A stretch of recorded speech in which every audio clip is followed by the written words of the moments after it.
national budget na sinasabing mayroong blankong item kwestiyon sa Korte Suprema. Narito ang news scoop ni Kim Gomez.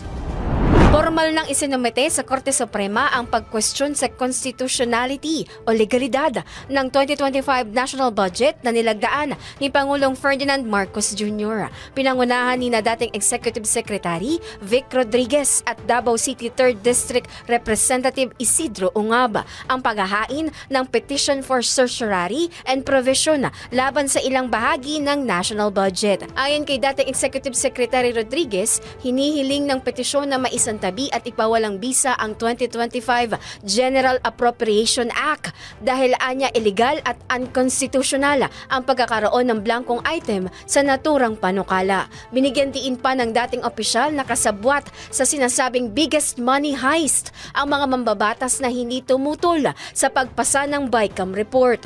Kasama sa tinukoy ng mga petitioner sa kanilang petisyon ng bahagi ng pondo ng Department of Agrarian Reform, National Irrigation Administration at Philippine Coconut Authority na may mga blankong items sa pondo. At yan ang news scoop. Kim Gomez, nagbabalita ng tama, naglilingkod ng tama.